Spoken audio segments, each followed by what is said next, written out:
여러분 안녕하세요. 이정교 목사 성경 공부 시작하겠습니다. 지난 시간에 구약 성도의 구원관 성경 공부하다가 후반부에 배터리 부족으로 녹화가 중단되었습니다. 많은 양해를 바랍니다. 지난 시간에 욥기서 말씀을 지난 시간에 읽었는데요. 오늘 다시 보도록 하겠습니다. 욥기서 19장 23절에서 26절 말씀까지 욥기서 19장 23절에서 26절 말씀까지 제가 다시 읽겠습니다. 이번에는 킹 제임스 성경을 읽도록 하겠습니다.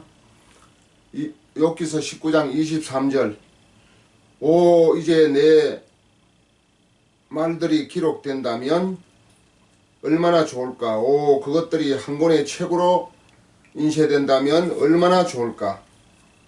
그것들이 철필과 납으로 바위에 영원토록 새겨진다면 좋으리로다. 내 구속자께서 살아계시는 것을 내가 아노니 마지막 날에 그분께서 땅 위에 서시리라. 내 살갗의 벌레들이 이 몸을 매랄지라도 내가 여전히 내 육체 안에서 하나님을 보리라. 욥기서 19장 26절에는 후반절에 여전히 내 육체 안에서 하나님을 보리라 했습니다. 내 육체 안에서 하나님을 보리라 라고 기록을 했습니다. 그 다음 개역 개정 성경 욥기서 19장 23절에서 26절까지 똑같은 구절을 다시 읽도록 하겠습니다. 욥기서 19장 23절 나의 말이 곧 기록되었으면 책에 씌어졌으면 철필과 납으로 영원히 돌에 새겨졌으면 좋겠노라. 내가 알기에는 나의 대속자가 살아계시니 마침내 그가 땅 위에 서실 것이라. 내 가죽이 벗김을 당한 뒤에도 내가 육체 밖에서 하나님을 보리라.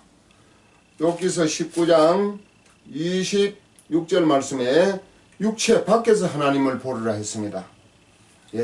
개역 개정 성경에는 욥기서 19장 23절에 육체 밖에서 하나님을 보리라 그랬고요. 그 다음 킹 제임스 성경 욥기서 19장 26절에는 내 살갗의 벌레들이 이 몸을 매랄지라도 내가 여전히 내 육체 안에서 하나님을 보리라. 육체 안에서 킹 제임스 성경은 육체 안에서 이렇게 기록을 했고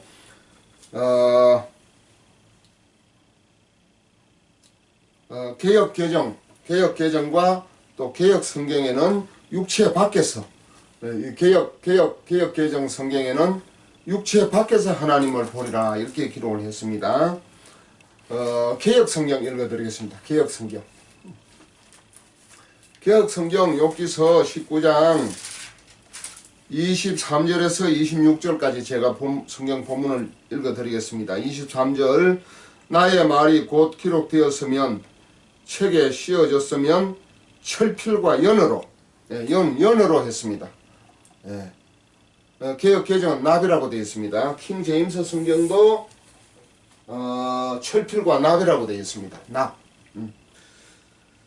철필과 연으로 영영이 돌에 새겨졌으면 좋겠노라. 내가 알기에는 나의 구속자가 살아계시니 후일에 그가 땅 위에 서실 것이라. 나의 이 가죽 이것이 썩은 후에 내가 육체 밖에서 하나님을 보리라. 육체 밖에서 하나님을 보리라 그랬고요. 또 25절에는 25절에 내가 알기에는 나의 대속자가 살아계시니 마침내 자 개역 성경에는 내가 알기에는 나의 구속자가 살아계시니 후일에 그가 땅 위에 서실 것이라. 후일에 개역 개정 욥기서 19장 25절은 내가 알기에는 나의 대속자가 살아계시니 마침내 그가 땅 위에 서실 것이라. 마침내. 여러분, 개역 성경에는 후일에 그가 땅 위에 서실 것이라 라고 되어 있고,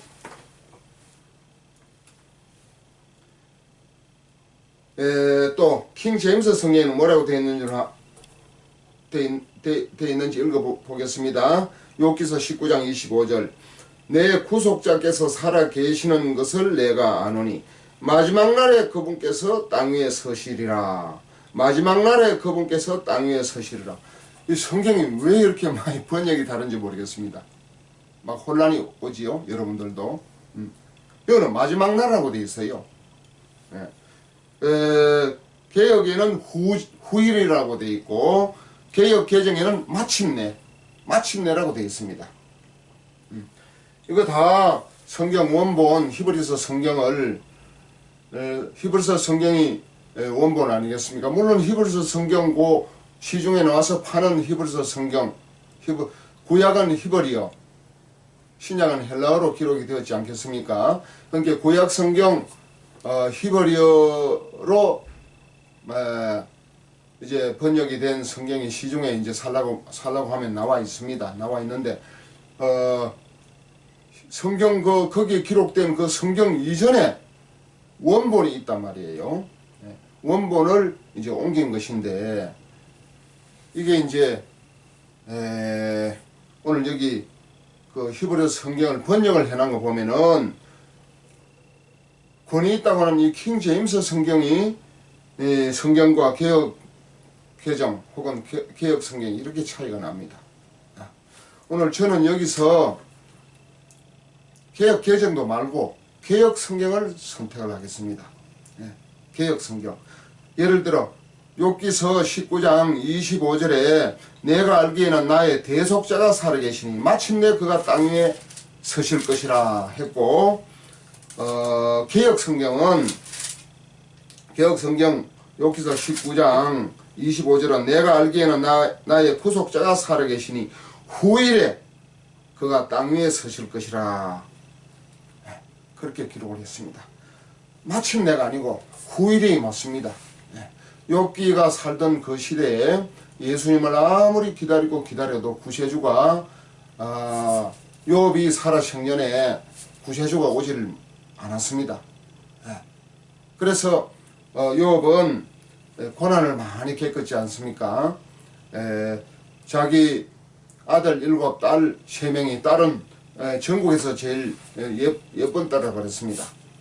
그리고 욥은 동방에서 제일 큰 자라 그랬고, 또 개역개정은 동방에서 제일 훌륭한 자라 그랬고요.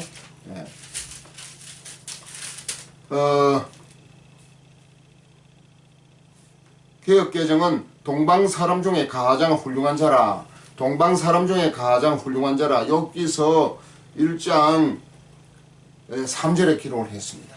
3절에 동방 사람 중에 가장 훌륭하다 혹은 가장 크다, 이렇게 표현을 했습니다.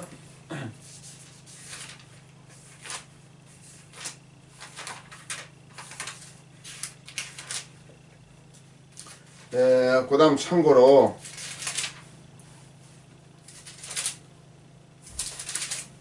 욥기서를 한번 읽어볼게요.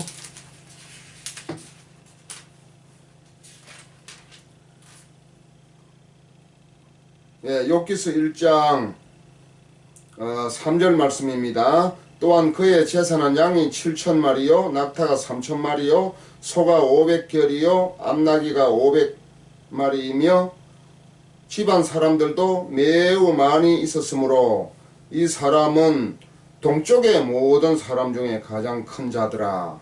동쪽에, 물론 동방이 물론 동쪽이지요. 동쪽의 모든 사람 중에 가장 큰 자더라. 이렇게 했고, 개역개정은 가장 훌륭한 자라. 이 사람은 동방 사람 중에 가장 훌륭한 자라고 기록을 했습니다. 욥기서 1장 3절.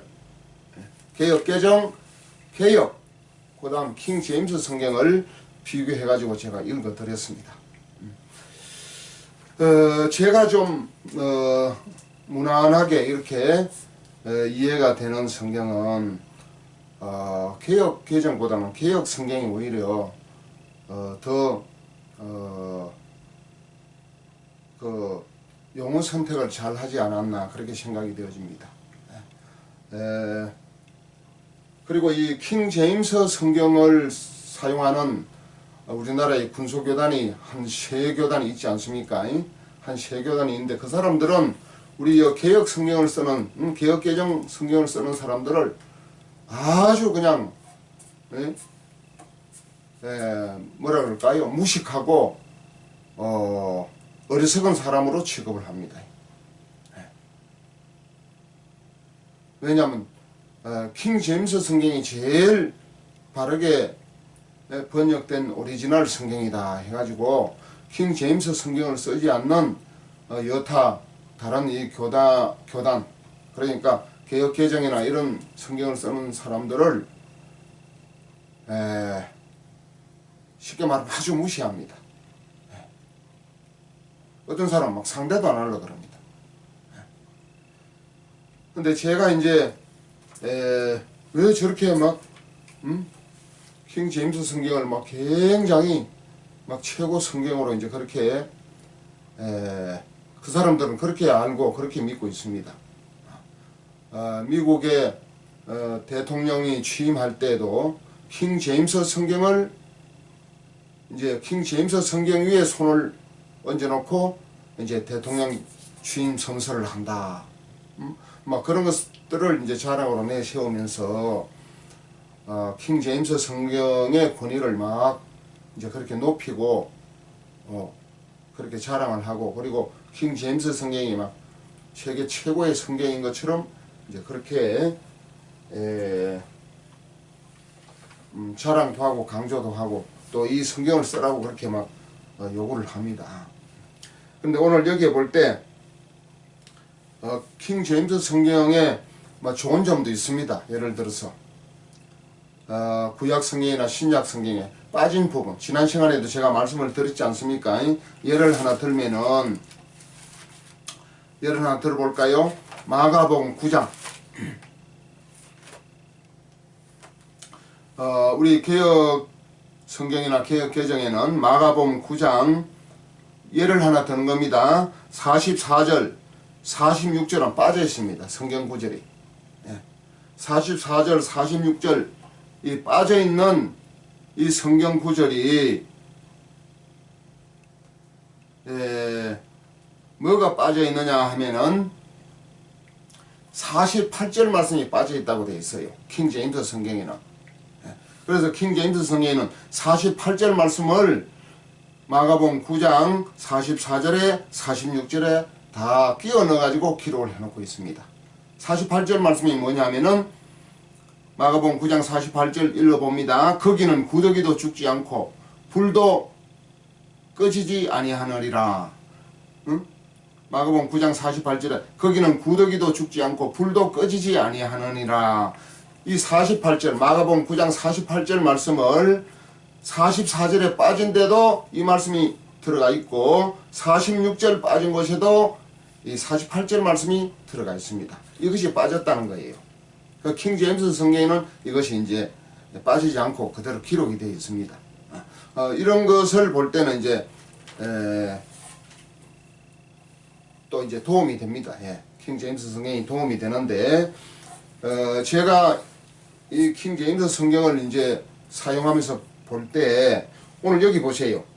욥기서 19장 26절에 육체 안에서 하나님을 보리라. 여러분 한번 생각해 보세요. 구약 성도가 죽었는데 육신의 생명이 죽었는데 죽어서 육체는 몸은 흙으로 돌아가고 쉽게 말하면 영혼만 정확하게 말하면 혼만 이제 짐승의 표로는 온전히 제사함을 받지 못하기 때문에 이제 감옥에 가 있을 거 아닙니까? 베드로전서 3장 19절 말씀에 옥에 가 있을 거란 말이에요. 그 옥에는 누가 가는 거지요? 구치소와 같은 옥이기 때문에 택한 백성들, 또 레위기에 있는 레위기 5대 제사법 있지 않습니까?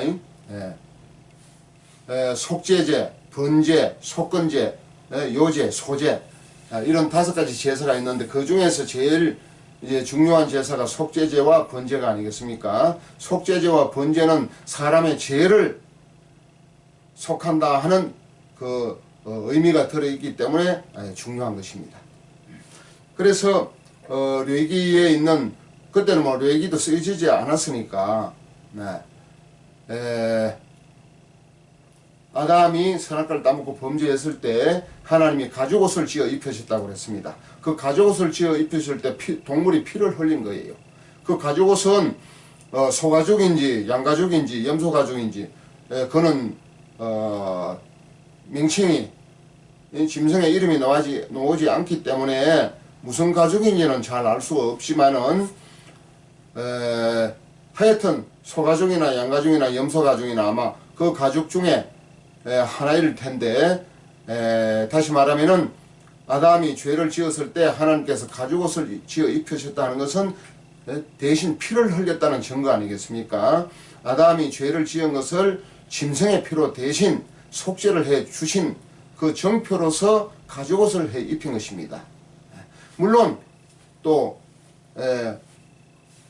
뭐 어떤 교단에서 어떤 또 목회자가 하는 말처럼 주석자가 하는 말처럼 뭐 문화와 문명의 시작이라. 그러니까 옷을 제일 처음 입기 시작했다. 그런 뜻에서 옷을 지어 입혔다. 가죽옷을 지어 입혔다는 것은 인간이 그 문명의 시작이었다. 옷을 처음 입혔다. 그것만 설명을 했어요. 그러나 성경의 깊은 이 내용과 흐름을 보면은 하나님께서 아담이 선악과를 따먹고 범죄했기 때문에 그 영혼을 불쌍히 여기셔서 가죽옷을 해 입히셨다는 것은 아담의 죄를 짐승의 피로 대속을 해줬다는 그런 뜻이 포함되어 있다고 볼 수가 있는 것입니다.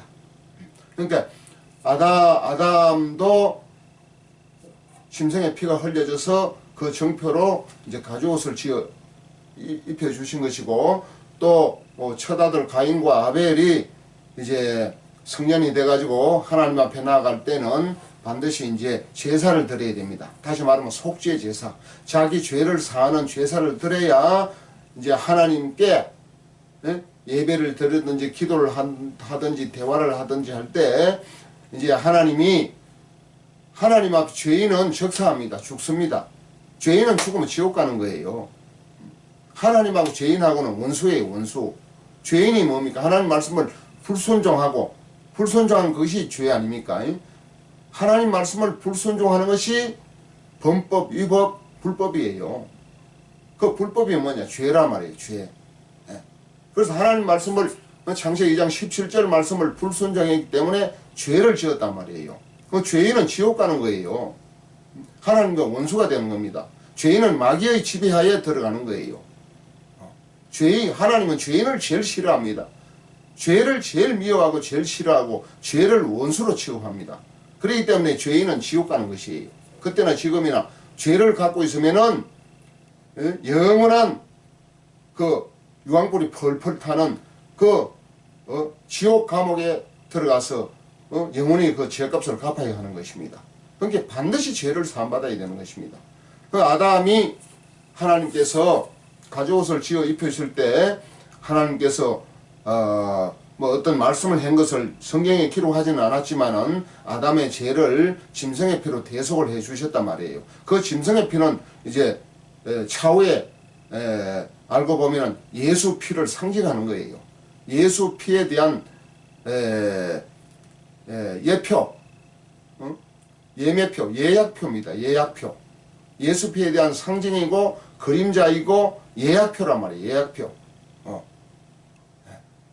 우리가 어디 여행을 할 때, 또 명절 때, 뭐 구정 때, 추석 때 이럴 때 도시에 살다가 서울이나 부산이나 대전 같은 데 살다가 이제 고향 시골에 가지 않습니까? 그럴 때는 예약을 해야 되잖아요. 사람이 너무 많기 때문에. 서울에서 대전 오려면은 기차표를 예약을 해야 그 당일날 그 시간에 그 자리에 가면 그 자리가 비어 있지 않습니까? 그 사람이 앉도록 하기 위해서 예약이 되어 있기 때문에 그 자리를 타고 올 수도 있고, 또 비행기를 타고 어디 이스라엘이나 어디 독일이나 뭐 미국을 갈 때 미리 표를 예약을 하지 않습니까? 그래야 그 시간 그 장소에 가면은 그 예약한 그 표가 표대로 자리가 비어 있기 때문에 그 자리를 사용하고 이제 이용해서 앉아서 갈 수가 있는 것입니다. 그러니까 구약 시대에는 짐승의 피로 제사함을 받았지만은 그 짐승의 피는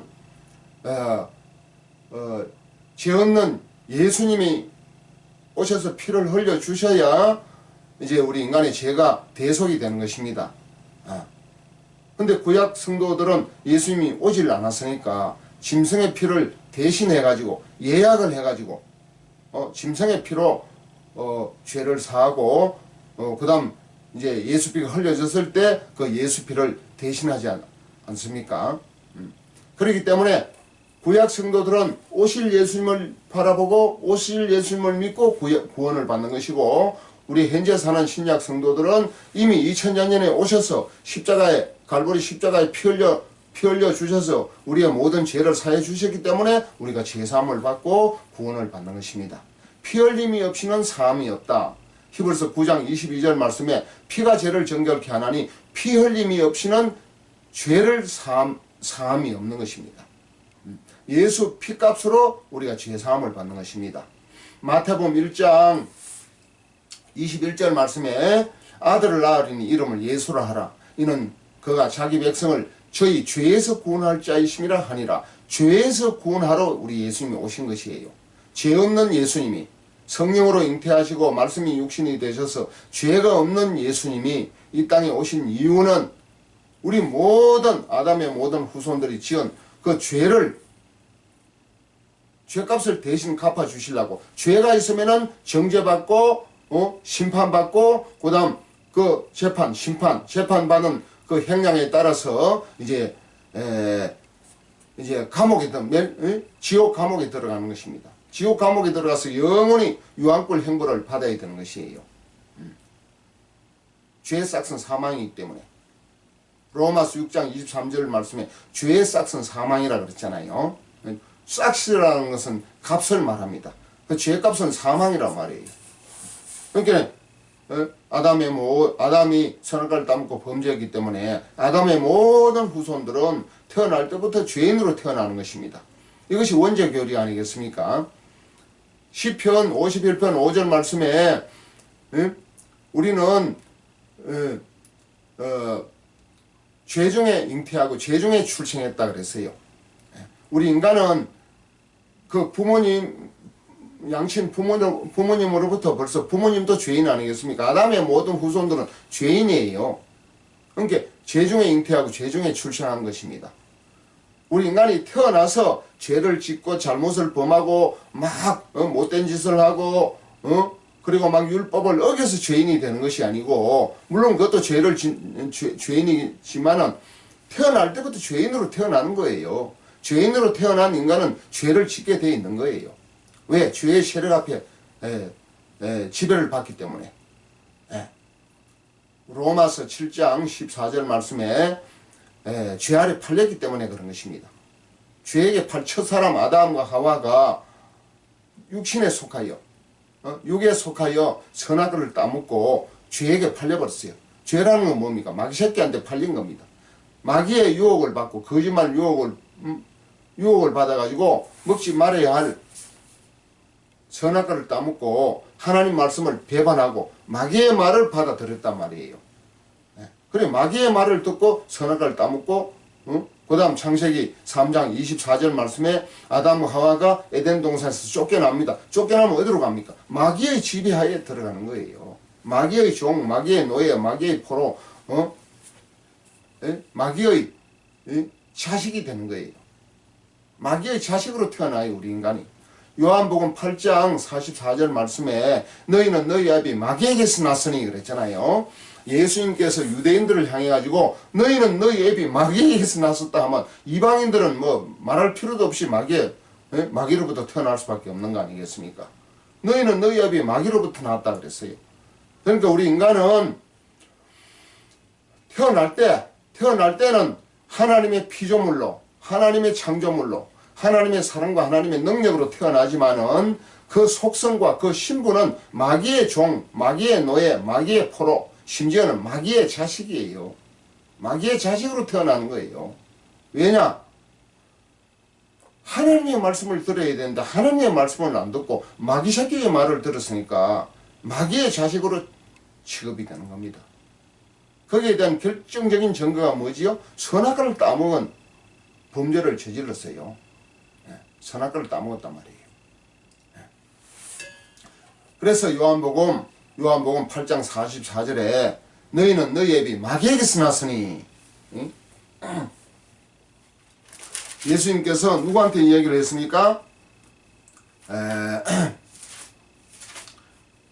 유대인들에게 말씀을 했습니다. 요한복음 8장 44절 말씀에 너희는 너희 아비 마귀에게서 났으니 너희 아비의 욕심을 너희도 행하고자 하느니라. 저는 처음부터 살인한 자요 진리가 그 속에 없으므로 진리에 서지 못하고 거짓을 말할 때마다 제 것으로 말하나니 이는 저가 거짓말장이요 거짓의 아비가 되었음이니라. 예, 마귀의 특징은 거짓말을 잘합니다. 거짓말쟁이, 거짓말의 원조가 마귀입니다. 죄의 원조도 마귀이고 또 저는 처음부터 살인한 자요 살인의 원조도 마귀고 그 속에 진리가 그 속에 없으므로 진리에 서지 못하고 마귀는 하나님의 말씀을 순종하지 않고 불순종했기 때문에 진리가 그 속에 없어요. 절대로 진리에 서지 못합니다. 마귀는 그 속에 진리가 없습니다. 하나님의 말씀이 그 속에 박혀있지를 않아요. 그러니까 진리에 설 수가 없으니까 마귀의 진리는 거짓말이에요. 지 생각대로 말하는 겁니다. 하나님의 말씀이 그 속에 단 말씀 한 개도 없습니다. 그래서 우리 인간도 창세기 2장 7절에 사람을 흙으로 지으시고 그 코에 생기를 불어넣어서 생명 살아있는 영이 되게 하셨는데 마귀의 말을 듣고 창세기 2장 17절 말씀 선악을 알게 하는 나무의 열매는 먹지 말라. 내가 먹는 날에는 반드시 죽으리라. 먹지 말라. 먹으면 죽는다는 결과까지 하나님이 말씀을 하셨는데도 불구하고 마귀의 유혹을 받아가지고 창세기 3장 4절에 결코 죽지 아니하리라. 그것을 먹는 날에는 내 눈이 밝아져서 하나님과 같이 되고 선악을 알게 되리라. 하나님과 같이 되고 하나님과 같이 된다. 하나님과 같이 높아진다. 창조주 하나님과 같이 된다는 그 말이 얼마나 위대하고 매력있고 아주 멋있습니까? 하나님과 같이 높아지니 마귀는 이렇게 인간에게 교만을 부추겼습니다. 하나님과 같이 피조물이 창조자와 같이 된다고 하는 그 말을 마귀가 집어넣을 때 그냥 인간은 얼마나 교만해졌겠어요. 그러니까 정령 반드시 죽으리라 하는 말씀도 귀에 안 들어오고 무시하고 잊어버리고 무시하고 하나님 말씀을 배척하고 마귀의 말을 듣고 마귀와 한마음이 돼가지고 창세기 2장 17절 먹지 말아야 할 그 하나님이 금지한 금단의 그 열매 그 선악과 열매를 따먹게 되고 말았던 것이에요. 그 아담과 하와가 따먹었는데 반드시 죽으라 하는 말씀대로 영은 반드시 죽고 하나님의 말씀이 떠나가는 것이 영이 죽는 겁니다. 왜냐? 요한복음 6장 63절 말씀에 살리는 것은 영이니 육은 무익하니라. 내가 너에게 이런 말이 영이요 생명이라 그랬거든요. 우리 예수님이 내가 너에게 이런 말이 영이요 생명이라.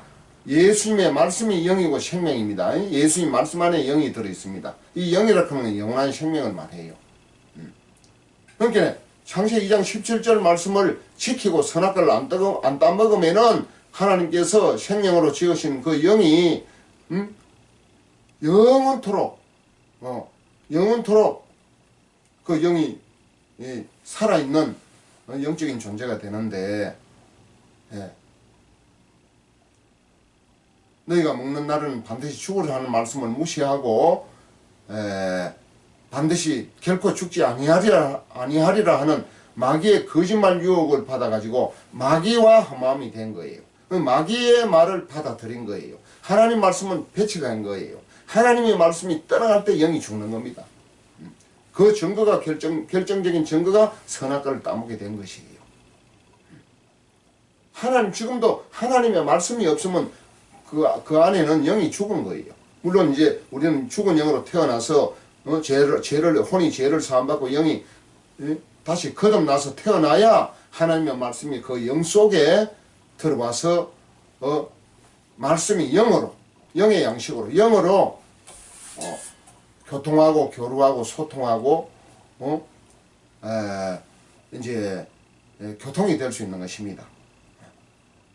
거듭나지 못해가지고 죽은 영의 상태에서 혼과 육신으로만 있는 상태에서는 하나님의 말씀이 우리 속에 영원히 내주할 수가 없어요. 그 이유는 뭐냐면은 요한복음 8장 37절에 예수님께서 유대인들을 향해 가지고 내 말이 너희 속에 있을 곳이 없으므로 나를 죽이려 하는도다 그랬잖아요. 내 말이 너희 속에 있을 곳이 없는 거예요.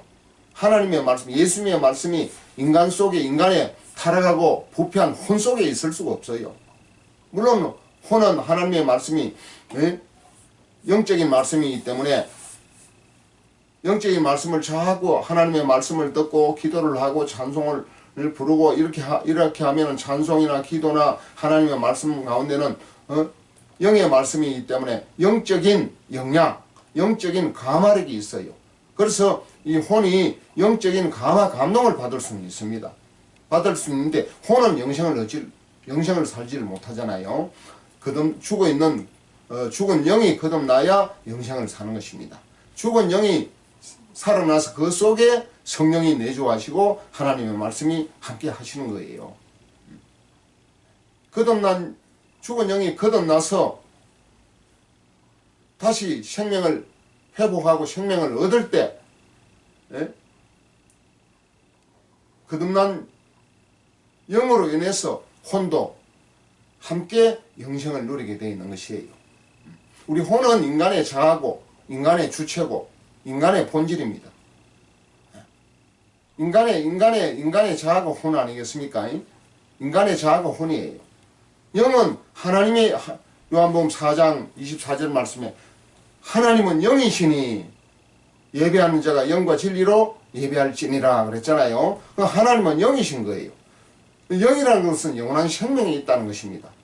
그러니까 우리에게 생기를 불어넣어 생명을 주신 것은, 살아있는 영을 주신 것은 영원히 살 수 있는 생명을 주신 것이에요. 그러니까 우리가 거듭난 영이 있다는 것은 영생을 살 수 있다 그 말입니다. 하나님과 같이 하나님과 함께 영생을 살 수 있는 존재가 거듭난 영의 사람입니다. 요한복음 3장 16절 말씀에 하나님이 세상을 이처럼 사랑하사 독생자를 주셨으니 이는 저를 믿는 자마다 멸망치 않고, 믿지 않으면 멸망합니다. 멸망치 않고 영생을 얻게 하려 하심이니라 그랬습니다. 독생자가 뭐지요? 하나밖에 없는 아들인데 정확하게 말하면 독생자, 홀로 독자, 생명생자입니다. 그러니까 영원한 생명이 예수님 한 분밖에 없어요. 독생자라는 것은 한 사람이다. 물론 그런 뜻도 있지만은 영원한 생명이 예수님에게 있는 그 영원한 생명 한 개밖에 없다. 한 분밖에 없다. 그 말이에요. 이 우주 전체에서 영원히 살 수 있는 생명은 예수 생명 하나밖에 없습니다. 그 예수 생명으로 우리가 거듭나서 영생을 얻으면은 영원히 죽지 않는 존재가 되는 것이 요한 1서 요한 1서 1장 1절 2절 제가 읽어보겠습니다. 요한 1서 1장 1절 2절 요한 1서 1장 1절 읽습니다. 태초부터 있는 생명의 말씀에 관하여는 우리가 들은 바요 눈으로 본 바요 주목하고 우리 손으로 만진 바라 이 생명이 나타내신 바 된지라. 이 영원한 생명을 우리가 보았고 증거하여 너에게 전하노니 이는 아버지와 함께 계시다가 우리에게 나타내신 바 된 자니라. 예, 이 생명이 나타내신 바 된지라 그랬습니다. 이 생명이 누굴 보고 하는 말씀입니까? 육신을 입고 걸어다니는 예수님을 향해서 하시는 말씀이에요. 그 예수님 안에는 영생이 들어있다 이 말이에요. 예수님과 우리와 다른 점이 뭡니까? 우리는 죽은 영이고 예수님은 산 영이에요. 산 영이 영원한 생명을 사는 겁니다. 예수님에게 영생이 들어있어요. 그래서 이 예수님을 우리가 보았고 증거하여 너에게 전하노니 이 생명, 이 영원한 생명을 예수님의 그 12 제자들이 예수님 생명이 걸어다니면서 보고 만지고 주목했다 그 말이에요. 그 예수님은 영원한 생명으로 보는 겁니다. 이렇게 사람으로 무슨 목수의 아들로 보는 것이 아니고 하나님의 아들이라 하면은 하나님의 아들의 특징이 무엇입니까? 영원한 생명이 있는 것입니다. 영원히 죽지 않는 영생이 있는 것이에요. 예수님은 영생이 있기 때문에 십자가에 죽으셔도 다시 부활할 수가 있었던 것입니다. 십자가에 죽으셔서 영생이 계시기 때문에 죽으셨다가 3년 만에 부활하셨는데 한 번 부활한 예수님은 만약에 10번, 100번, 1000번, 10,000번을 십자가에 죽이더라도 계속 살아납니다. 왜? 예수님은 죽지 않는 영생이 그 속에 있기 때문에 그런 것이에요. 예수님의 생명은 영원한 생명이에요. 인간의 어떤 힘과 능력으로 죽일 수 없는 영원한 영생의 생명이 우리 예수님의 몸 안에 들어있는 것입니다. 그 생명을 죽었다가 부활하신 그리스도의 영, 그 그리스도의 생명으로 우리가 죽은 영 자리에 우리가 다시 거듭날 때 우리도 예수 생명처럼 영생을 얻게 되는 것입니다. 이게 거듭남이에요. 거듭남의 교리, 거듭남의 복음, 이 거듭남의 진리는 가장 기초면서 가장 중요한 것입니다. 거듭나지 않고서는 영적인 이 성경 말씀, 이 영적인 믿음, 생활, 활동, 삶이 되질 않습니다. 반드시 혼이 죄를 사함받고 죽은 영이 성령으로, 성령의 능력으로, 그리스도의 영으로, 예수 생명으로 거듭나야, 그리스도의 영으로 거듭나야 갈라디아서 2장 20절 말씀에 나는 죽고 그리스도가 내 안에 계신다 그랬잖아요. 그리스도의 영으로, 그리스도의 영의 씨로 우리가 내 죽은 영의 자리에 다시 태어나는 것입니다. 그럴 때 나는 죽고 그리스도가 내 속에 계신다. 갈라디아서 2장 20절 말씀을 우리가 고백을 할 수가 있는 것이에요. 그렇기 때문에 혼은 죄를 사함받고 죽은 영은 거듭나야 돼. 그러면 영과 혼이 둘 다 문제가 해결된 거예요. 둘 다 쉽게 말하면 구원을 받은 겁니다. 이런 구원을 받아야 온전한 구원이 되는 거예요. 물론 몸도 건강해야 됩니다.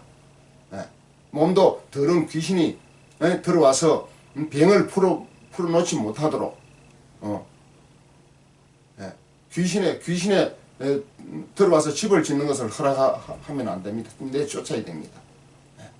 귀신은 우리 사람의 몸을 자기 집으로 취급을 해요. 마태복음 12장 43절 이하에 있지 않습니까? 더러운 귀신이 물 없는 곳으로 다니다가 있을 곳이 없으므로 다시 들어왔다 그랬어요. 그 물이 뭡니까? 물이 무당들 점쟁이들 제사 지낼 때 귀신 그거 마시고 가라고 물 떠놓는 그 물입니까? 그 물이 아닙니다. 예. 요한복음 3장 5절 말씀에 물과 성령으로 나지 아니하면 하나님 나라에 들어갈 수 없다 그랬잖아요. 제가 물을 뭐라고 그랬습니까? 육신의 출생이라 그랬잖아요. 세례, 침례, 말씀, 성령이 아니라 그랬잖아요. 요한복음 3장 5절 말씀의 답은 바로 요한복음 3장 6절 말씀이에요. 육으로 난 것은 육이에요. 양친 부모님으로부터 혼과 육신으로 태어난 것은 혼과 육신일 뿐이에요. 그 속에는 죽은 영이에요.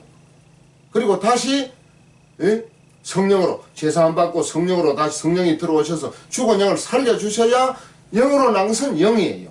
그러니까 두 번 태어나야 돼.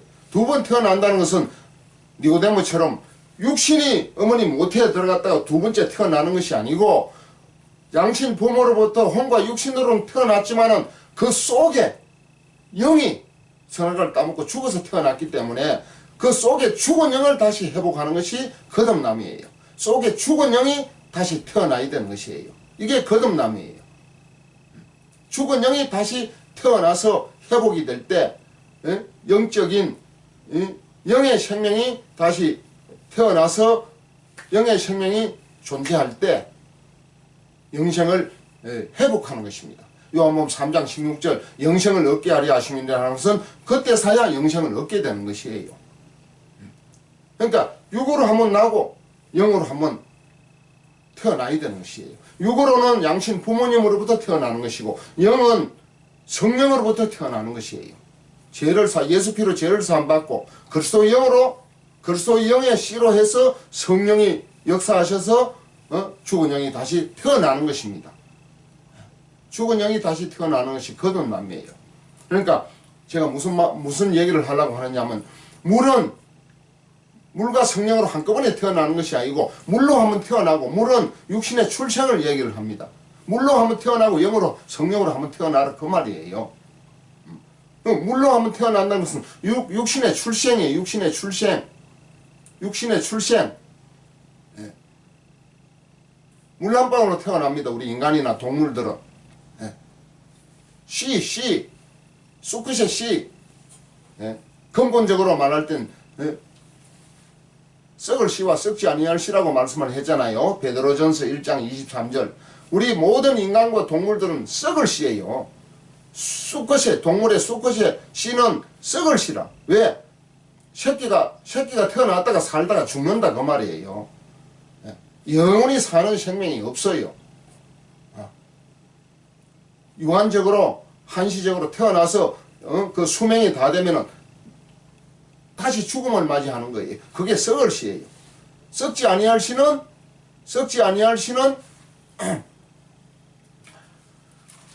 베드로전서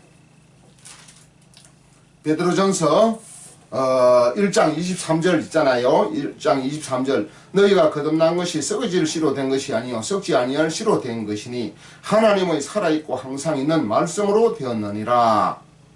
썩지 아니할 씨는 뭐라 그랬지요? 말씀으로 되었느니라 그랬잖아요. 말씀을 씨로 사용하는 겁니다. 말씀을 씨로 사용하는 거예요. 말씀을 씨로 사용해서 성령이 역사하셔서 죽은 영이 다시 태어나는데 24절 읽어볼까요? 그러므로 모든 육체는 풀과 같고 그 모든 영광이 풀의 꽃과 같으니 풀은 마르고 꽃은 떨어지되 오직 주의 말씀은 세세토록 있도다 하였으니 너희에게 전한 복음이 곧 이 말씀이니라. 너희에게 전한 복음이 곧 이 말씀이니라. 그러니까 뭡니까? 복음 말씀을 씨로 해가지고 성령이 우리 죽은 영의 자리에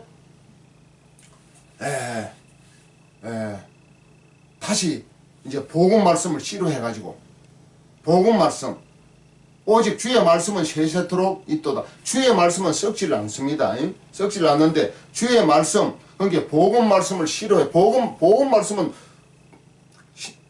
십자가 이후에 십자가 사건을 풀어서 우리에게 적용시키는 모든 말씀이 신약 성경이고 그 다음 그것을 다른 말로 복음 말씀이라 그렇게 말을 해요.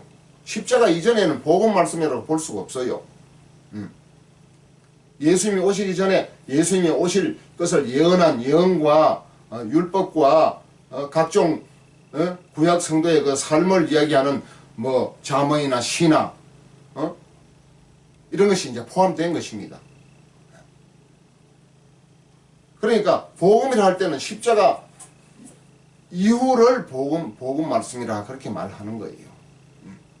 그러니까 이제 십자가 이전에 마태, 마가, 누가, 요한은 예수님이 복음의 주체 되신 그 예수님이 직접 오셔서 하신 말씀을 기록을 했기 때문에 십자가 이전이지만은 그래서 이제 마태복음, 마가복음, 누가복음, 요한복음이라고 붙인 것이에요.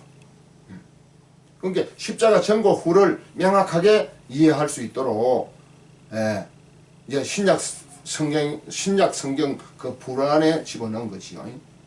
명확하게 말하면은 십자가 이후 예수님께서 우리 죄를 사하시고 3일 만에 부활하셔서 우리 죄와 사망과 율법 못 지킨 모든 저주를 벗겨주시고 풀어주시고 끊어주시고 해방시켜주시는 그 모든 말씀이 복음 말씀 곧 신약 성경이 되는 것입니다.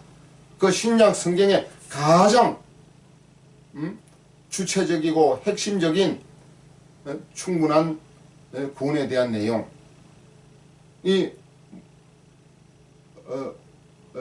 누구입니까? 바로 사도 바울이에요. 사도 바울 서신 14권이 쉽게 말하면은 복음의 서신이다. 그렇게 말할 수가 있는 것입니다. 물론 베드로 전서 후서도 있고 여러 이제 성경이 있습니다만은 가장 여러 사람 중에는 여러 사람 말을 다 보통 하지 않고 거기서 보통 이제 대표자를 이야기하지 않습니까? 우리나라의 대표자는 대통령 아니겠습니까? 그와 마찬가지로 성경 이 복음의 가장 대표자는 이제 예수님의 12제자도 있겠지만은 여러 가지 활동 면에서 또 특별히 성경 기록적인 면에서 볼 때 사도 바울이 가장 성경 전체에서도 가장 훌륭한 이제 우리에게 복음을 전해준 사도라고 볼 수가 있는 것입니다. 그러니까 바울 서신을 이제 많이 읽어야 되는 거지요. 신약 성경은 차별 없이 다 읽어야 됩니다. 뭐 구약은 안 읽어도 됩니까? 구약을 읽어야 신약을 알지요. 다 읽어야 되는데 우리에게 죄를 사하고 정말 영생을 줄 수 있는 말씀은 이제 신약 예수님이 오셔서야 이루어지는 겁니다. 십자가에 죽으시고 부활하신 그 내용을 가장 잘 설명하는 사람이 예수님의 12제자 그 중에서도 사도 바울이다 하는 것입니다. 성경을 차별하는 것은 아닙니다. 성경은 다 중요합니다. 예. 자, 아까 이제 아까 무슨 말씀을 했지요? 기억나는 김에 그 하나만 얘기를 하고 넘어가겠습니다. 마태복음 12장 43절. 마태복음 12장 43절. 마태복음 12장 43절. 더러운 귀신이 사람에게서 나갔을 때에 물 없는 곳으로 다니며 쉬기를 구하되 얻지 못하고 그랬잖아요. 물 없는 곳으로 다니며 쉬기를 구하되 얻지 못하고. 물 없는 곳이 뭡니까? 무슨 뭐 사발에다 이거 뭐 그릇에다 물 떠난 겁니까? 강물입니까? 바닷물입니까? 호수물입니까? 이거 안 풀리면 이거 백날 읽어도 제대로 뜻이 다 연결되지 않습니다. 아까 뭡니까? 요한복음 3장 5절에 물과 성령으로 그랬잖아요. 물은 육으로 낭선 육이라 육신의 출생을 물로 말씀을 드렸습니다. 물. 오늘 여기도 물 없는 곳으로 다니며 할 때 그게 물이 아니에요. 물이 뭐라 그랬지요? 육신의 출생이라 그랬잖아요. 이 물이 사람의 몸이에요.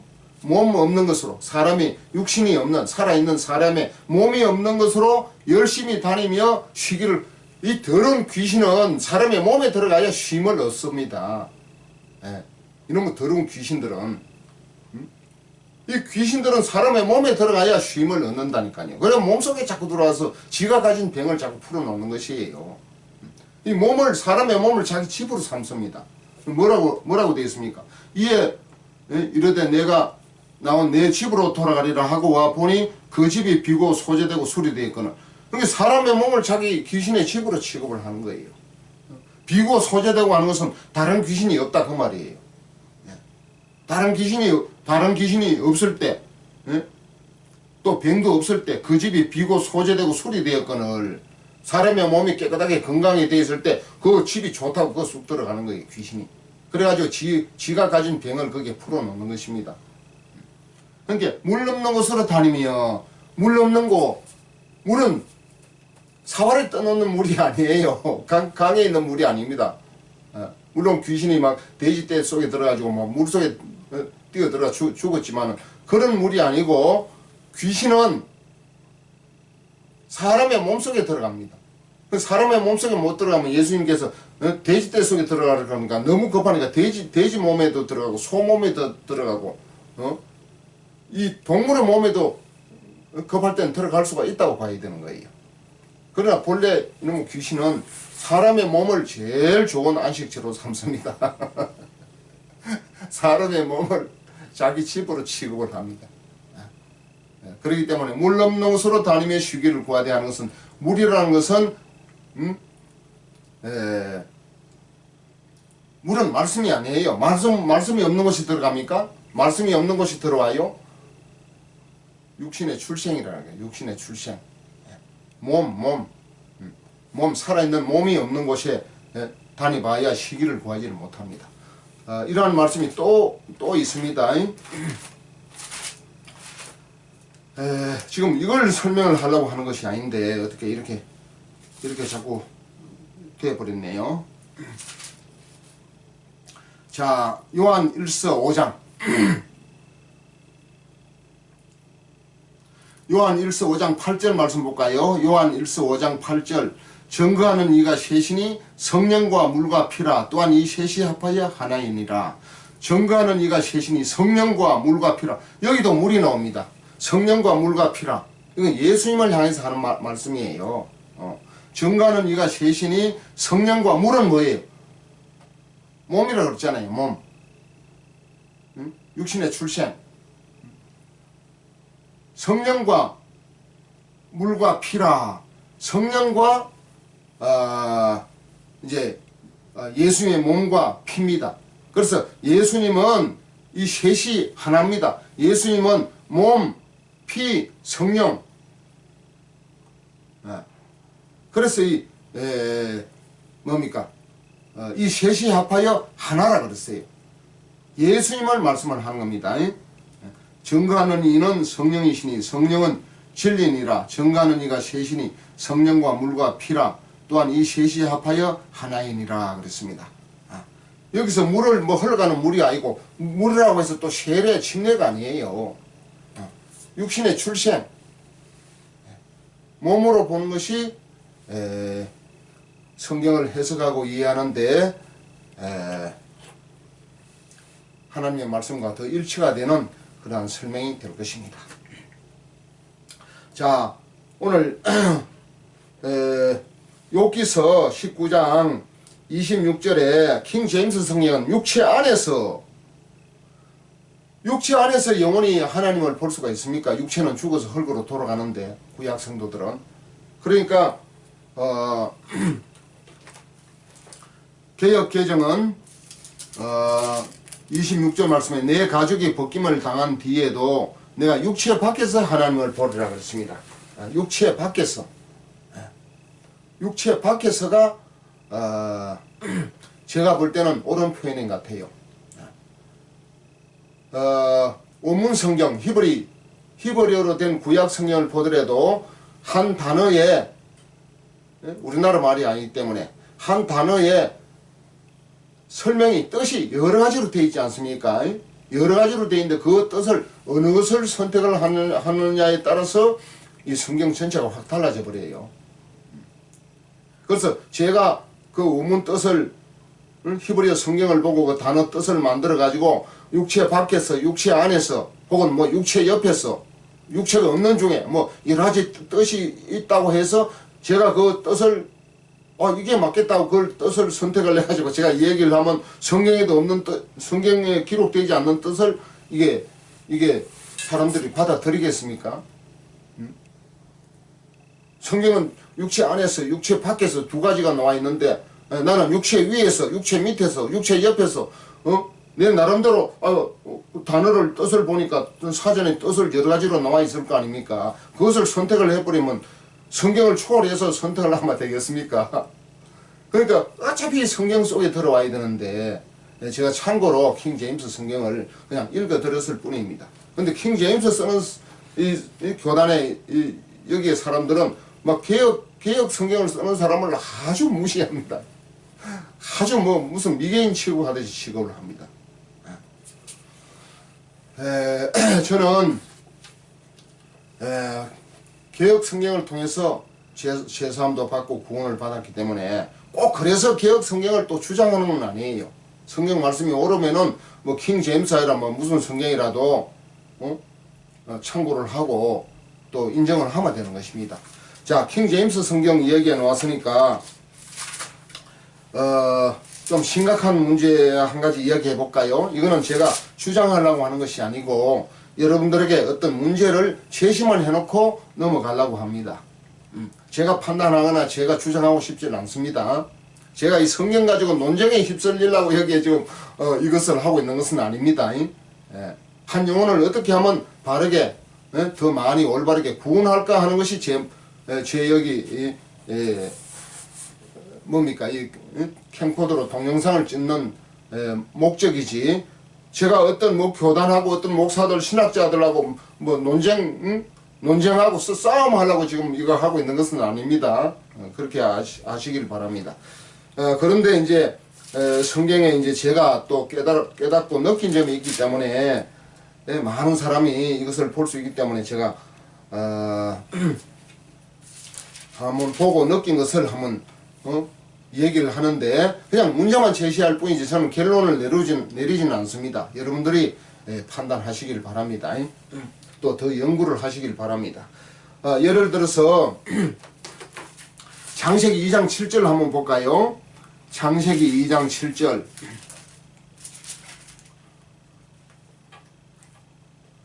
저도 성경을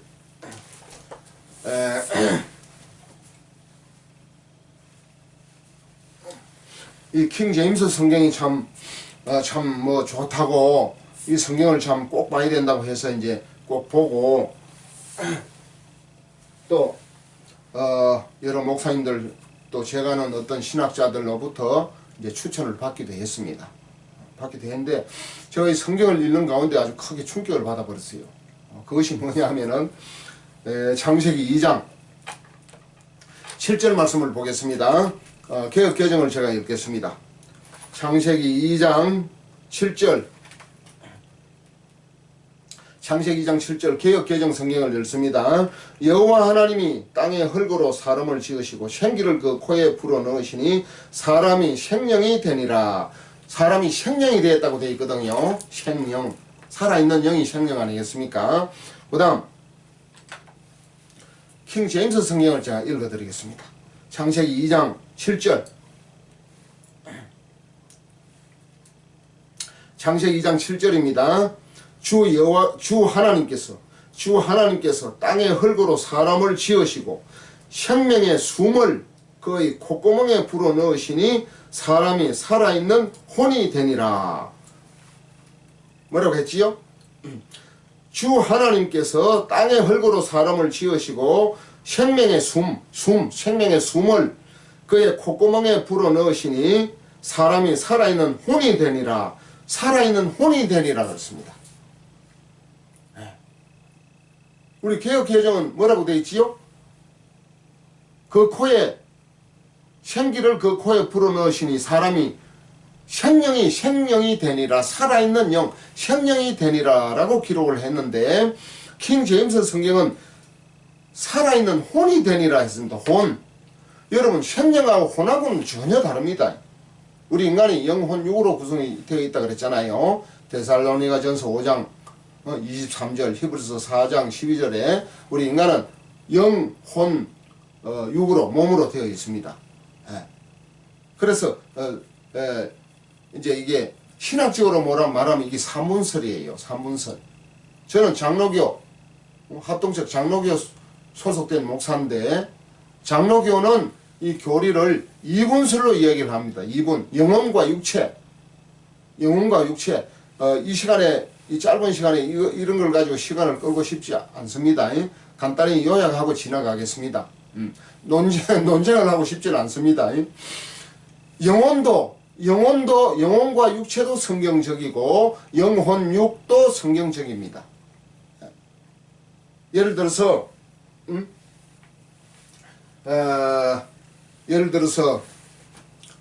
시편 103편 맞습니까? 잘 보고 읽어야지 또. 시편 103편 예를 들어 1절을 한번 보겠습니다.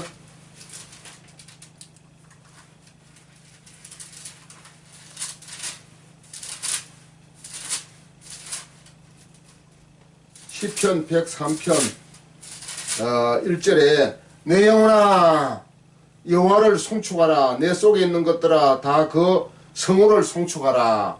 시편 103편 1절입니다. 내 영혼아 여호와를 송축하라. 그래서 내 영혼아 여호와를 송축하라. 내 영아 하지 않고 내 영혼아 했습니다. 그러니까 구약시대에는 영혼과 육체 이분설로 많이 얘기를 합니다. 이분설, 학설로 말하면 이분설. 그러나 신약에 와서는 이제 침례교나 이런 교단에서는 이제 산문설을 산문설로 이해하고 있지 않습니까? 우리 장로교 교리는 이제 이분설로 얘기를 한단 말이에요. 영혼과 육체. 영혼과 육체. 내 영혼아 여호와를 송축하라 하는 것은 내 영혼아 이분설이 맞아요. 근데 데살로니가전서 5장 23절은 영과 혼과 이제 몸으로 얘기를 했단 말이에요. 몸으로 얘기를 했는데 이걸 신약에서는 이제 삼분설이에요. 그러니까 이분설도 성경적이고 삼분설도 성경적입니다. 삼분설이 비성경적이 아니에요. 삼분설도 성경적이고 이분설도 성경적입니다. 근데 이분설은 구약적이고 삼분설은 대부분 신약적이에요. 십자가 이후 사도 바울이 영혼 육으로 했으면 사도 바울의 견해를 따르는 것이 옳아요. 저는 이 장로교 목사인데도 이런 말 하면 장로교 목사들에게 굉장히 비난을 받을 소지가 많습니다. 그런데 이분설이라고 해서 이분설 예를 들어 로마서 8장 6절에 육신의 생각은 사망이요 영의 생각은 생명과 편안이라고 그랬잖아요. 로마서 8장 6절에 이걸 왜 삼분설로 영으로 이야기하냐 영혼으로 이야기하지 이분설로 해볼까요? 로마서 8장 6절에 육신의 생각은 사망이요 영의 생각은 생명과 편안인데 영의 생각을 하지 말고 영혼의 생각은 생명과 편안이라. 성경은 영의 생각 이렇게 했는데 이분설을 갖다 맞춘다고 영혼의 생각은 생명과 편안이라 이렇게 하면 되겠습니까? 또 요한복음 4장 24절에 하나님은 영이시니 예배하는 자가 영과 진리로 예배할지니라. 분명히 이렇게 개역 개정에도 그렇게 성경 구절이 그렇게 기록되어 있습니다. 근데 이걸 이분설로 한다고 해서 하나님은 영이시니 예배하는 자가 영혼과 진리로 예배할지니라. 영과 진리로 예배할지니라 되어 있는데 이분설로 맞춰버리면 영혼과 진리로 예배할지니라 이렇게 해야 될 거 아니에요? 그러니까 이분설, 삼분설 주장을 하면 안 돼요. 신약에는 대부분 삼분설, 영혼, 육 분리를 해놨습니다. 분리. 하나님은 영이시니 예배하는 자가 영과 진리로 예배할지 영혼과 진리로 예배 안 되고 또 요한복음 6장 63절에 살리는 것은 영이니 육은 무익하니라. 그 살리는 것은 영혼이니 해야 될 거 아니에요. 내가 너에게 이르는 말이 영이요 생명이라 했는데 내가 너에게 이르는 말이 영이 아니고 영혼이요 생명이요 그렇게 하면 되겠습니까? 성경적으로 나가야 되는 거지. 성경에 있는 말씀 그대로 이해를 해야 되는 거예요. 인간의 어떤 주장이 들어가면 안 돼요. 그 교리에 저는 장로교 목사인데도 교리에 맹종을 하면 성경 말씀에 위반하는 사람이 되는 거예요. 교리는 성경 말씀을 알기 쉽게 알기 쉽게 요약하고 풀어주려고 이해하기 쉽도록 하려고 교리가 생긴 것이지 교리가 성경 위에 올라가면 되겠습니까? 성경이 가장 최종 판단 기준입니다. 성경의 권위를 앞세우지 교리를 막 앞세우면 어떤 사람은 막 교단 교리에 명중하는 그것도 문제예요. 그건 성경이 안 풀립니다. 교단 교리를 뭐 보호하는 것도 중요하지만 성경과 일치가 안 되면 교단 교리는 중요한 게 아니에요. 교단 교리에 명종을 하지 말고 하나님 말씀에 명종을 해야 됩니다. 그렇다고 해서 이분설이 비성경적이다 말하지는 않습니다. 구약에는 내 영혼아 여호와를 송축하라 했기 때문에 이분설도 성경적이고 삼분설도 성경적입니다. 예. 더 이상 이익 없어지지요? 제 목적은 어떤 신학적인 견해를 밝혀가지고 논쟁을 하자는 것이 아니고 하나님의 말씀을 바르게 깨닫고 이해하고 믿어가지고 아직도 이 복음을 모르는 사람들이 더 많은 사람들이 이러한 그 성경 공부를 듣고 더 많은 영혼들이 구원을 받기를 위하는 목적에서 제가 이렇게 유튜브 방송을 하고 있는 것입니다. 그렇게 이해해 주시면 좋겠습니다. 자, 또 이 자꾸 논쟁을 안 한다고 해놓고 또 논쟁에 휘말릴 수 있는 이 가능성이 있는 얘기가 자꾸 이제 제시가 되는데, 예를 들면은 좀 전에 이야기했듯이 킹 제임스 성경은 창세기 2장 7절에 사람이 살아있는 혼이 되니라 그랬단 말이에요. 이 살아있는 혼이 되면은 영은 어디로 갔습니까? 생명의 숨을 거의 콧구멍에 불어넣으시니 사람이 살아있는 혼이 되니라. 킹 제임스 성경을 주장하는 유명한 미국의 학자 피터스 러크만 있지 않습니까? 세대주의, 우리 장로교에서는 세대주의로 취급을 하고, 또 킹 제임스 성경에 이제 독보적인 강조하는 그 존재 아니겠습니까? 신학자 아니겠습니까? 피터스 러크만. 피터스 러크만은 영혼육이라고 하는 그 소책자에, 그 사람은 또 조직 신학을 이제 쓰기도 했습니다. 또 여러 신약 구약 주석도 썼습니다. 아주 훌륭한 신학자입니다. 예. 킹 제임스 성경을 사용하는 사람들은 미국의 피터스 러크만을 아주 큰 대단한 하나의 신학자로 원조로 그렇게 이제 존경을 하는 그런 신학자 아니겠습니까? 피터스 러크만이 창세기 2장 7절 이 말씀을 이제 설명하면서 뭐라고 하느냐면은 창세기 2장 7절 말씀을 이제 주석을 하면서 여기서는 살아있는 혼이 되니라 했습니다. 했는데 생기가 인간의 몸하고 몸에 들어가서 생기가, 하나님이 생기를 그 콧구멍에 불어넣을 때 생기가 사람을 흙으로 지으시고 이제 차력으로 사람을 지어놓고 그 콧구멍에다가 하나님이라 하면 하나님은 영이시니까 하나님 영이 무슨 뭐 생기를 불어넣겠습니까? 다시 말하면 삼일체 예수님이 이 신약에 오시기 전에 성부 성자 성령이 삼일체 한 분으로 계셨잖아요. 삼위가 일체로 계셨잖아요. 거기에 삼위 성자가 계신단 말이에요. 그 성자는 사람의 모양으로 우리 예수님이 오셨잖아요. 그러니까 아마 그 성자 되시는 분이 흙으로 사람을 지으시고 그 콧구멍에다가 생기를 불어넣었단 말이에요. 생기를 훅 불어넣으니까 생명이 됐어요.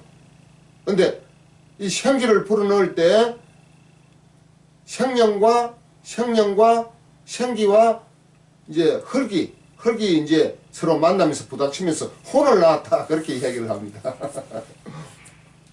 혼을 낳았다는 거예요.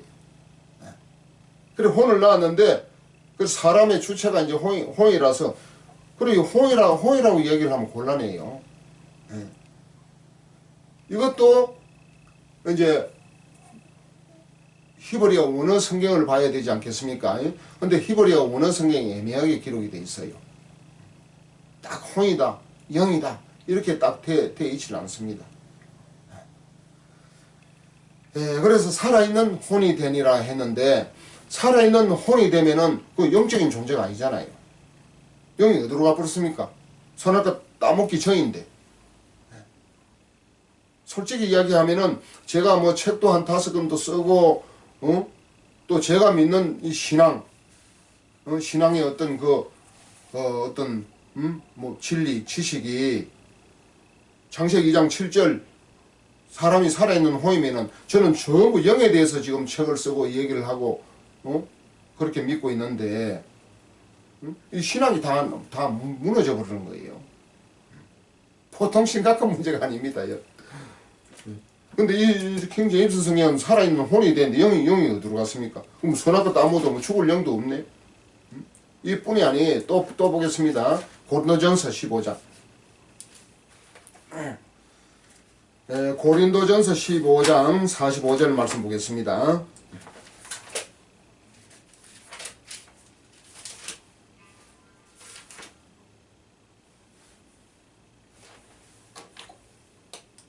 고린도전서 15장 45절 말씀.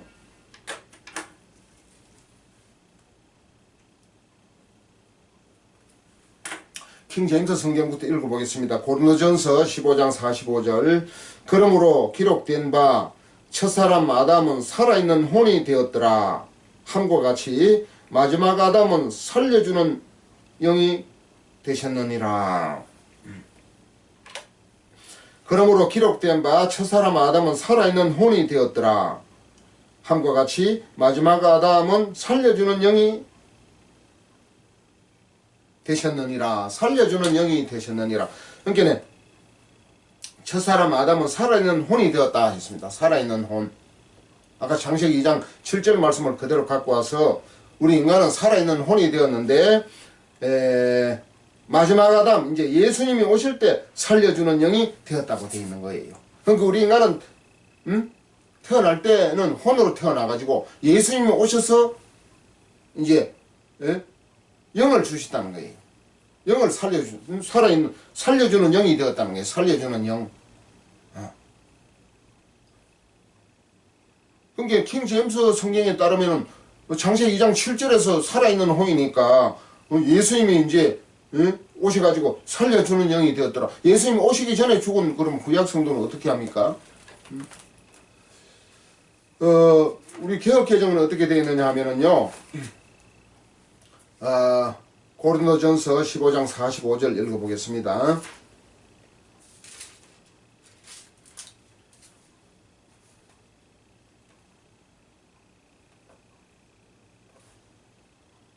고린도전서 15장 45절.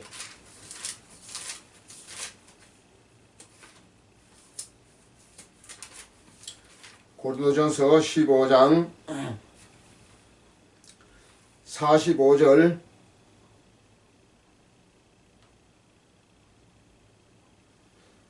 고린도전서 15장 45절 개역개정입니다. 기록된 바 첫사람 아담은 생명이 되었다 함과 같이 마지막 아담은 살려주는 영이 되었나니. 마지막 아담은 살려주는 영이 되었나니. 그러니까 기록된 바 첫사람 아담은 생명이 되었다 함과 같이. 그러니까 개역개정은 창세기 2장 2절이 창세기 2장 7절 말씀에서 하나님이 흙으로 사람을 지으시고 그 코에 생기를 불어넣으시니 생명이 된지라. 생명이 된지라. 그 생명, 아담은 생명이 되었다 함과 같이 마지막 아담은 살려주는 영이 되었다. 그러니까 생명이 되었는데 선악과 따먹을 때 생명이 죽임을 당했단 말이에요. 혼과 육신으로 살아오다가 예수님께서 십자가에 죽으시고 부활하시면서 우리의 죄를 사하시고 십자가에 죽으실 때 모든 인류의 죄를 다 사했잖아요. 죄를 사하시고 오순절 강림을 통해서 오순절날 성령 강림이 오셔서 그 성령이 우리 속에 예수 피로 죄를 사함받을 때 성령이 우리 속에 들어오셔서 선악을 따물 때 죽은 영을 다시 거듭나게 해서 살려주는 거예요. 거듭나게 해서 죽은 영을 살려주고 그 죽은 영 속에 성령이 이제 순간적으로 동시적으로 들어가서 거듭난 영 속에 성령이 영원토록 우리 속에 내주를 하시는 것입니다. 그래서 우리 속에 성령이 임하는 거예요. 개혁개정은 마지막 아담은 살려주는 영이 되었나니, 그러니까 기록된 첫사람 아담은 생명이 되었다 한과 같이, 그러니까 창세기 2장 7절도 생명이고 고린도전서 15장 45절도 생명으로 나오고, 킹 제임스 성경은 창세기 2장 7절 산혼이고, 또 고린도전서 15장 45절도 살아있는 혼이 되었다. 그래서 살려주는 영으로 예수님이 오셨다. 이제 이렇게 기록을 했습니다. 이 성경이 이렇게 일치가 안 되고 이제 혼란스럽잖아요. 여러분들이 알고 성경을 잘 선택을 하시길 바랍니다. 저는 장로교 합동측에 속해 있는 목사이기 때문에 꼭 합동측에 장로교에 속해 있다고 해서 제가 개혁 성경을 선택하는 것은 아닙니다. 물론 개혁개정 성경을 제 주 성경으로 보지만은 이제 킹 제임스 성경은 또 이제 빠진 구절도 이제 보완을 해놓고 또 여러 가지 참조할 것이 많고 유익한 점이 많아요. 많은데 이런 창세기 2장 7절 또 고린도전서 15장 45절 이런 말씀은 아주 용어 자체가 다릅니다. 혼하고 영하고 엄청 다르잖아요. 완전히 운명이 갈리는 겁니다. 그래서 저의 소신, 저의 견해는 개혁개정을 주 테스트로 씁니다. 그렇게 아시면 되고, 이거는 제가 뭐 어떤 걸 뭐 비판하든지 하든지 무슨 뭘 선택을 하라고 무슨 선택권을 강요를 하든지 그런 게 절대 아닙니다. 그런 오해에서 벗어나시기를 바랍니다. 이렇다는 것을 얘기를 해주는 것 뿐이에요. 아무리 그런 얘기를 해줘도 물론 저는 장로교 목사니까 또 개혁 개정을 사용하고 있으니까 막 그쪽을 그 뉘앙스가 그쪽을 뭐 옹호하는 듯한, 실제 뭐 제가 그것을 믿으면 뭐 옹호하는 결과가 되기는 됩니다만은 저 견해는 하여튼간에 그렇습니다. 근데 이 킹 제임스 성경을 쓰는 사람들은 개혁 개정 쓰는 사람들이나 목회자나 교단이나 아주 그냥 험악하게 그냥 비난을 해버립니다. 아주 무시하고 아주 무지하고 미련한 사람으로, 어리석은 사람으로 취급을 합니다. 킹 제임스 성경 이걸 꼭 봐야 구원을 받는다고 그렇게 얘기를 합니다. 제가 그렇게 목회자한테 그렇게 들었습니다. 비난하는 건 아니에요. 킹 제임스 성경을 비난하는 건 아니고 있는 그대로 여러분들에게 알려드리고 선택은 여러분들이 하시면 됩니다. 자, 오늘 주제가 뭡니까? 구약 성도의 구원관인데 음도안도로 나갔습니다. 지금 구약 성도의 구원관 제가 가능한 간략하게 이야기를 하겠습니다. 지난 시간에도 말씀을 드렸기 때문에. 자, 구약 성도는 오실 예수님을 믿고 구원을 받아야 되고, 우리 신약 성도는 이미 2000년 전에 오신 예수님을 믿고 구원을 받는 거 아닙니까? 그러니까 구원의 내용이 무엇입니까? 마태복음 1장 21절 말씀에 아들을 낳으리니 이름을 예수라 하라. 이는 그가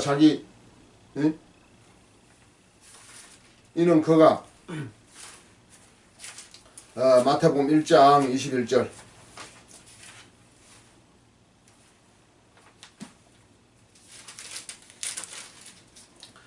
마태복음 1장 21절 말씀에 아들을 낳으리니 이름을 예수라 하라. 이는 그가 자기 백성을 그들의 죄에서 구원할 자이심이라 하니라.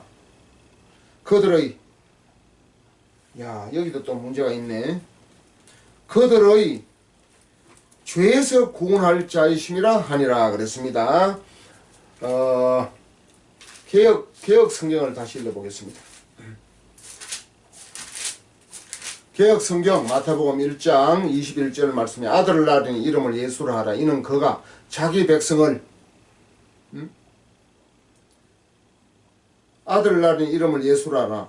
이는 그가 자기 백성을 저희 죄에서 그들의 죄에서 구원할 자이심이라 하니라. 개혁개정은 그들의 죄에서라고 되어 있고 개혁 성경은 그가 자기 백성을 저희 죄에서 구원할 자이심이라 하니라. 저희 죄에서 구원할 자. 그들의 죄에서, 물론 뭐 그들의 죄에서가 맞습니다. 또 저희 죄에서도 맞고요.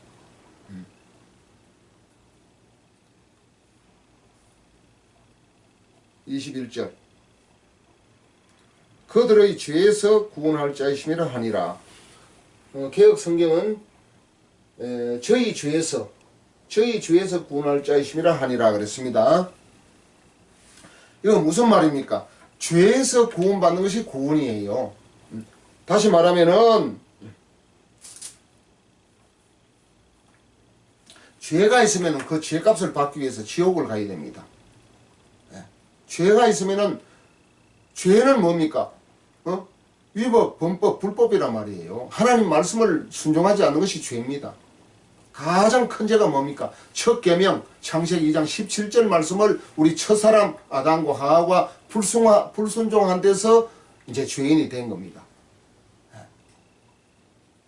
그래서 죄인은 행부를 받아야 돼요. 죄값을 받아야 돼요. 로마서 6장 23절 말씀에 죄의 싹은 사망이요 그랬거든요. 그 행벌은 죽음의 죄값은 사망이에요. 사망. 죄로 말미암아 우리 영이 죽었고 당일날 혼과 육신은 타락하고 부패를 했습니다.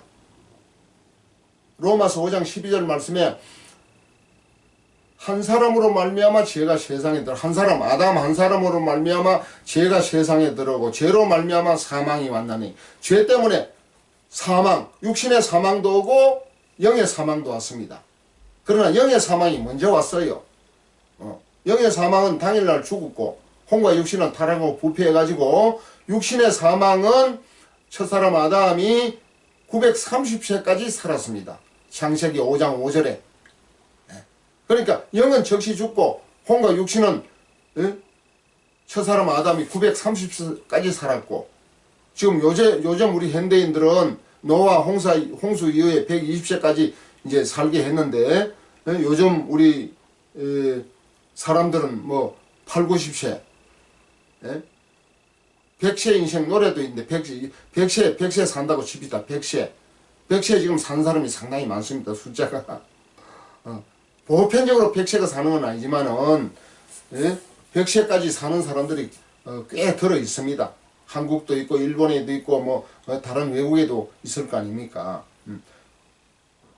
시편에서는 70세라고 써요. 70세 80세도 90세도 아니고 근데 지금은 의학이 발달돼 가지고 그런지 알 수 없지만은 뭐 8, 90세는 보통 살고 또 어떤 사람들은 100세도 살고 100세 이상도 살고 그렇습니다. 예, 그건 뭐 그렇다고 치고 이제 선악을 따먹고 영은 죽고 혼과 육신은 타락하고 부패했는데 그래서 이 죄를 지은 죄인으로 출생하는 이 혼과 육신이 죄를 사함받아야 성령이 들어와서 죽은 영도 살려주시는 것이에요. 그래서 예수님이 죄 없는 예수님이 이 땅에 오신 목적이 뭐냐면은 그들의 죄에서 구원할 자이심이라 하니라. 그들의 죄에서 구원하러 쉽게 말하면 예수님께서 십자가에 피 흘려 죽으실 때 그 피값으로 우리 모든 죄인들이 죄 사함을 받고 구원을 받는 것이에요. 그리고 구원의 내용이 뭡니까? 죄를 사함받는 것입니다. 죄가 있으면 지옥 가는 거예요. 죄를 사함받을 때 혼이 죄를 사함받을 때 이미 선악과 땀을 때 먼저 죽었던 그 영이 성령이 들어오셔서 죽은 영을 다시 거듭나게 함으로 살려주실 때 이제 영의 생명이 사는 겁니다. 이 영의 생명이 영생이에요. 그래서 영생을 얻게 되는 겁니다.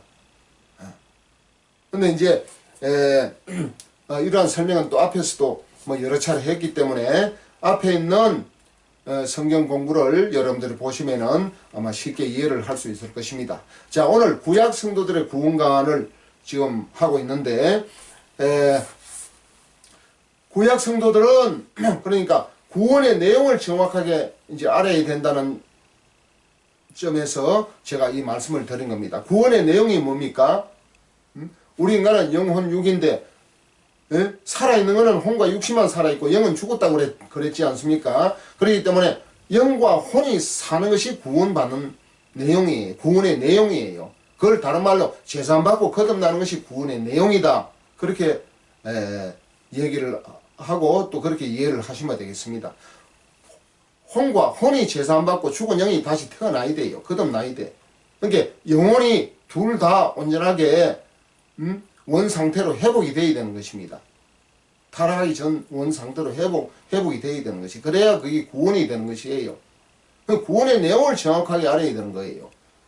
그러니까 혼이 죄를 사함 받으려면은 구약 시대에는 예수님이 오시지 않았기 때문에 짐승의 피로 죄를 사함을 받았습니다.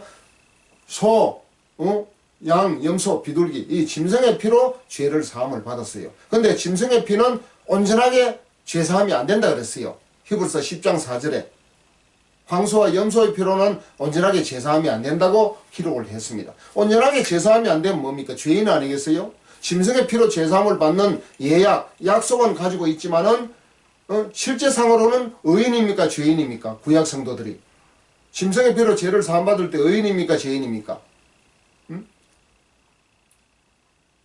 회막, 성막, 성전에 가서 죄를 지을 때 자기 죄를 속해줄 대속물을 가지고 와서 피를 흘려서 이제 그 피를 제단불에 바르고 남는 피는 또 땅에 바르지 않습니까?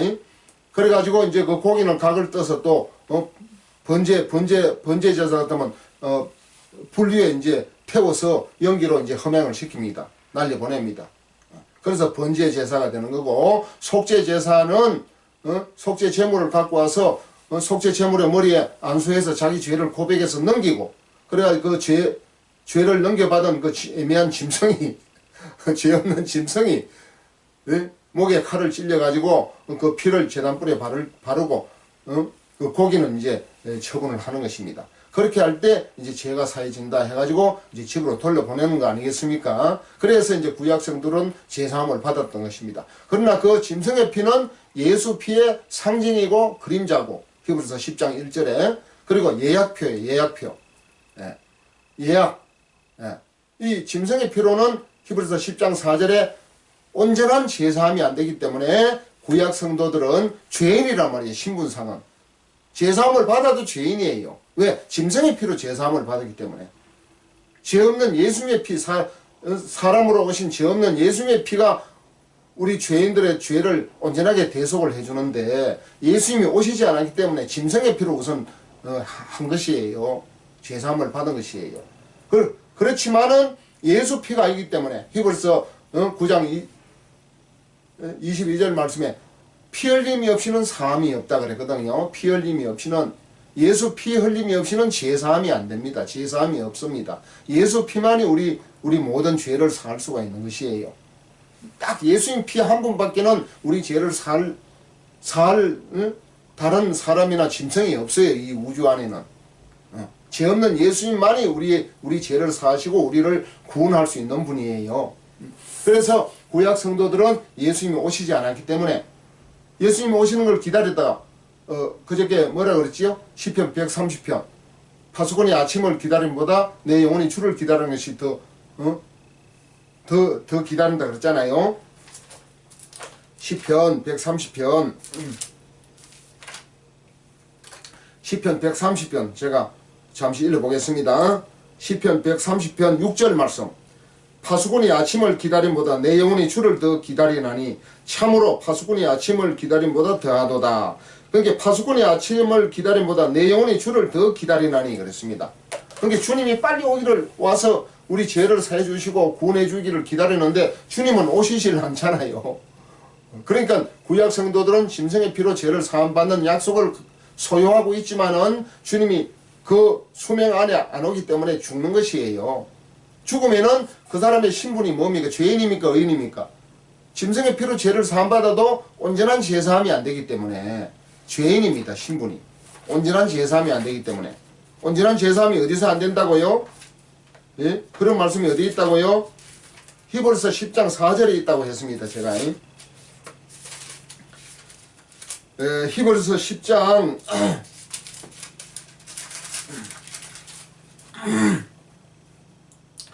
히브리서 10장 4절 이는 황소와 염소의 피가 능히 죄를 없이 하지 못함이라. 이는 황소와 염소의 피가 능히 죄를 없이 하지 못함이라. 레위기 17장 11절에 피가 죄를 속한다 했는데 히브리서 10장 4절에는 황소와 염소의 피, 다시 말하면 짐승의 피로서는 우리 인간의 죄를 능히 깨끗하게 능히 완전하게 없이 하지를 못해요. 짐승이 어떻게 사람의 피로 죄를 완전하게 없애겠습니까? 예수 피해 하나의 대체물이라 대체물. 예약물이라니까 예약물. 짐승의 피는. 그러니까 구약 성도들은 예수 피로 제사함을 못 받고 짐승의 피로 제사함을 받았으니까 온전한 제사함이 안 돼가지고 실제상 그 사람의 신분은 의인이 아니고 죄인이란 말이에요. 그 죄인의 상태에서 죽습니다. 죽으면 죄인은 어디로 갑니까? 죄인은 천국을 낙원을 가지 못하고 어디로 가겠어요? 죄인은 옥에 갑니다. 감옥에 갑니다. 지난 시간에 제가 말씀을 드렸습니다. 이 감옥도 두 가지 종류의 감옥이 있다고 제가 말씀을 드렸습니다. 다시 말하면 구치소와 같은 감옥이 있고 교도소와 같은 감옥이 있는데 교도소와 같은 감옥은 이방인들 짐승의 피로 제사함을 안 받은 사람들은 아예 재판을 받았는지 모르지만 재판 받을 필요도 없이 바로 자기 죄값을